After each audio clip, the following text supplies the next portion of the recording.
All right, what's up, guys? How's everyone doing? My name is Jason Vanderclock. I'm an online fitness coach, and I want to just really talk about your diet and why it's super important. I worked out over 5 to 6 years now, and the first half of my working out journey, I was disciplined, I was consistent, I worked out every single day. I had the intensity right, but I never really cared about my diet. I didn't really take it to that step. And after the second half of my lifting experience, you need your diet. Dieting is going to be about 80% of what you do, and the other 20 is how you work out. If you do not lock in your diet, you will not see the progress you want. You're not going to be happy and you might get discouraged. So just lock in your diet so you can actually see progress that you want and that you deserve.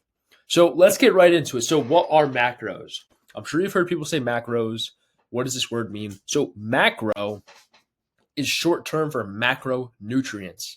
Now, these are three main nutrients your body needs in large amounts to function properly. Now, those are going to be proteins, carbohydrates, as well as fats. Now, each of these are going to have a different job and each have a different form of energy in calories. Now, protein is how you build muscle. You see bodybuilders, guys that are in the gym, drink protein or eat protein, whatever it is. Now, this is so you can build and repair your muscle after you work out. These are 4 calories per gram of protein. Carbohydrates is the main source of energy, as well as protein, 4 calories per gram. Now, fats is the only different.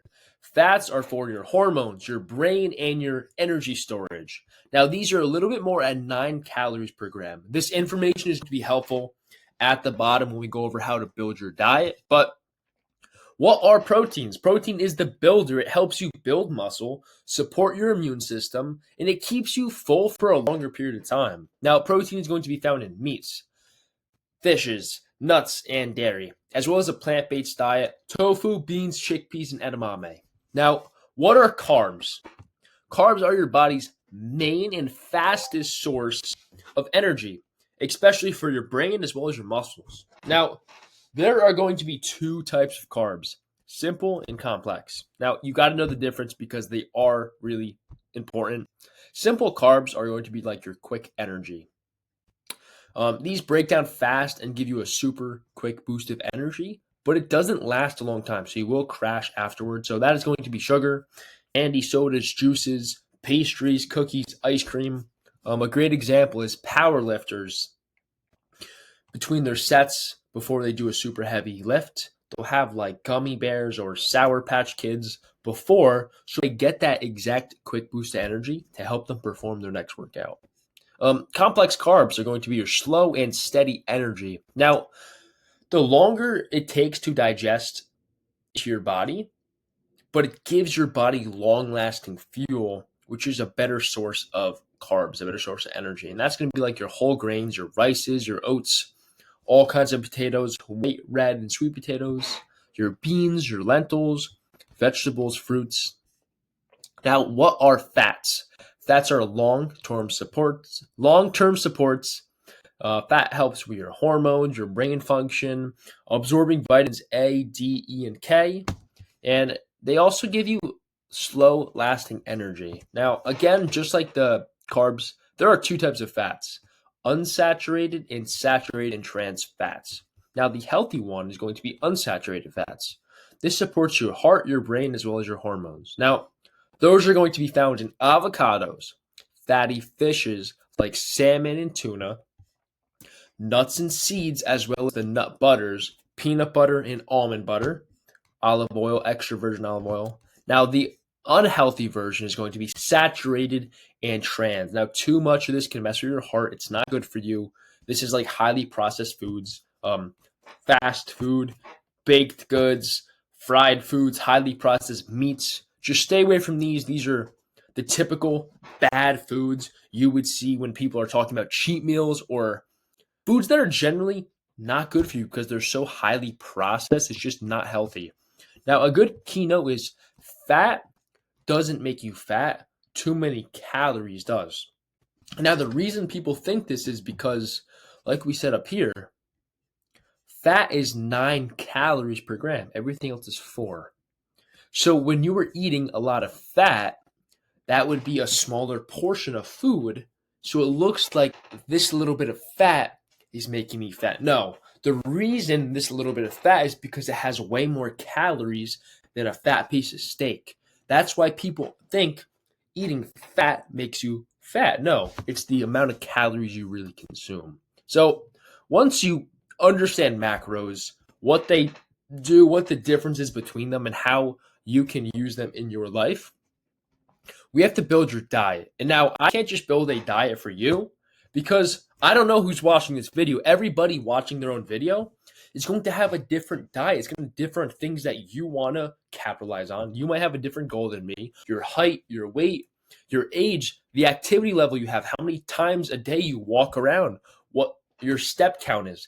All of that differs when building your nutrition plan. So choose your goal. Now, the three options to choosing your goal is going to be bulking, cutting, and maintaining. Now, I think the only important ones are bulking and cutting because if you're bulking, you are going to gain muscle.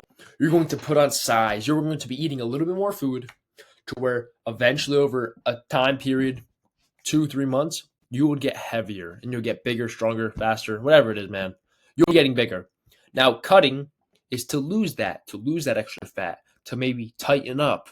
If the summers are right around the corner, you would be ready to get your abs ready for the beach, lose that extra fat. And now maintaining. This is to stay the same. You're not going to make any changes. And this is the amount of calories you have to eat for nothing to happen. So why I think bulking and cutting are the only important ones. Why would you want to maintain when you could be getting better? You could be putting on size, getting bigger, getting stronger, or you could be losing that fat, getting ready for the summer, getting to be in the best and healthiest shape of your life. Maintaining is just like you don't want to put in that extra work to get better. And I don't really maintain. It's either I'm bulking or I'm cutting. There's no in between for me. Now, once you decide what route you want to go on, you can start finding your maintenance calories as a baseline of what you need to eat to stay the same, to maintain. Now, this is the link. I will post it in the description down below. I can't click on it because it's going to mess up the video, but it's going to pop up a little form. You're going to plug in your age, your weight, your height, and how many times a week you work out, your activity level. And it's going to spit out some information for you. Now, it's going to say on the top, your maintenance calories. Below that, your calories if you want to lose a half a pound a week. Your calories if you want to lose a pound a week, and then 2 pounds a week, which would be like extreme weight loss. So at the top, it's going to say maintenance calories. For me, it was about 3,000. So that means every single day, I need to eat 3,000 calories to not move, to not to gain weight or not to lose weight. I would stay the same. I would be maintaining. Now, a good example for this is if you want to bulk, you would add anywhere between 250 and 400 calories to your maintenance. For me, that might be 3,400, might be 3,250 calories. You get the point? It's really simple. Cutting, the same thing, except you're subtracting 250 to 500 from 3,000. If I really wanted to cut down, I would be eating 2,500 calories a day. 500 subtracted by, or 3,000 subtracted by 500, 2,500. And maintain, you would keep it the same. I would not make any changes because I would not change after that. Now, how you really want your macros to be in a proportional meal. Protein is going to be 30 to 35% of your meal. Ideally, 1 gram of protein per pound of body weight.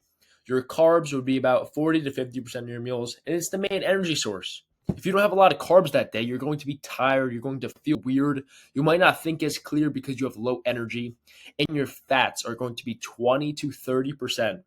And this is just a healthy support. It's just good for you. It's good for your brain, your hormones. We said before. Now, just a simple example, as kind of what I said before. If my goal is to bulk, to put on size, and I got my maintenance calories are at 2,500, I would add 300 calories totaling 2,800 to put on size over a couple week span. Now I just deleted what I had here. If you saw it, it would say what it was broken down into. And it was just confusing for me to explain to you guys because it's already explained up here, so I'm not going to do it twice. But now that you understand how to really build out your diet based on your goals and what you want to do, you need a way to simplify it because if I know just I need to eat 3,000 calories a day, I might have an idea. Maybe I'll keep track on like my calculator on my phone. But that's not really the best way to do that. There's a lot of apps out there that are made specifically to help people keep track of their calories. And that app is going to be called MyFitnessPal. It's free, it's super easy to use. Now, obviously, download the app. On the app, it's going to have 3 questions, just like the questions and the goals we had before. Do you want to bulk? Do you want to cut? Or do you want to maintain your weight? Now, you would be logging each food or each snack as you go. You could either scan the barcode, you can search up the food in your inventory, or you can input it manually if you have a food scale, of course. Now, it will show your calories and your macros in real time. This way, if you have 300 calories left and 20 grams of protein, it will tell you so you don't have to guess. And if you guess and you're wrong, it's going to mess up your intake for that day. Just don't take the chance. Follow the apps. It's so much easier. Now, what I do is I don't use an app. I'm really advanced when it comes to my own diet because I've been doing it for so long. So I manually track my foods. I write down each meal on a post-it note and I weigh my food as I go. Weighing your food with a food scale is the most accurate way to do so. That is what I do because it's the most accurate and it works for me. And this becomes easier as you get better at weighing your food, making that time to weigh your food. Every single morning, or on Sunday mornings, I prep all my food for the week. Instead of the traditional way of prepping food, that would be weighing your food in portions as the week starts, filling up little tubs for every single meal. So when you're all hungry, you grab it, just take a meal and eat it. For me, my diet does change throughout the week. The beginning, I might be eating more calories, the end, I might be less, or vice versa. So I just prep a whole lot of food at the beginning of the week. And right before my meals, I take out the 2 tubs of rice and protein, and I weigh them right then and there to fit my macros for that day. Now, this works for me. It might not work for you, but that's okay because everybody is different. Now, tips to make weighing easier or track your food. Weigh when it's raw. It's more accurate than when it's cooked. Meal prep. It's easier for logging. We just talked about that. And track before you eat. If you don't actually track your food before, obviously you might forget. Maybe you forgot how much you ate. It's not going to be accurate. Just always track your foods before because if you're cutting and you want to maybe have a cheat meal on your diet, you still have to go through that same process. Ooh, should I have this meal? Maybe it's yes, maybe it's no. But then when you have to track it, you have to actually put it in for that day. By that time, it either took too much time for you to do that and now the food's not worth it, or you talked yourself out of it. So these added steps help you staying on track, staying consistent, staying disciplined in your foods. That builds that extra accountability. Is it really worth me logging the food if I'm not supposed to eat it? I mean, you can answer that question for yourself. Now, if you were eating out, you don't have a scale with you. For whatever reason, your phone's not working, you can't track it. There's no problem because you can measure your food on an estimate with your meals, and that's with your hands. A lot of portions are similar to the size and shapes of our hands. So, one palm, as well as the thickness, would equal 4 ounces of chicken. Now, most restaurants, their grilled chicken sizes are between 6 and 8 ounces. So, if it looks like a size of your hand and one half of your hand, that's 6. If it looks like 2 of your palms, that's 8. And it's really simple. And if it's around that measurement, you'll be in the ballpark of knowing you just had 8 ounces of chicken. The same thing goes with carbs. 1 cupped hand like this would be half a cup of cooked carbs, rice, whatever it is. And 2 cup like this would be 1 cup of rice or any kind of carb that you decide to eat, pasta, whatever it is. Your fats would be 1 thumb, which would be 1 teaspoon of oils, butters, peanut butter, almond butter, and vegetables. 1 closed handful of nuts would be 1 ounce. And the same thing with 1 fist would be 1 cup of vegetables. Now, these are really broad and out there estimates, but if it comes down to you have no idea what you are eating, you cannot track it, this is your last resort. This is a way where you can at least have somewhat of an idea of what you were actually eating because in the end, you don't want to just have no idea. Having a little bit of a clue is so much better than having no clue. Now, these are the extents of what you need to do when you really want to take your physique to the next level, because I was that person too. I thought, I can eat whatever I want. Maybe I'm different than everybody else. I could eat shitty foods. I could not track my diet, and I could have a great physique. I could be happy with my progress. But no, you are not different. Everybody is the same. Nobody is lucky. Nobody has godlike genetics that are going to play a massive role if you do not follow your diet. Trust me on this one.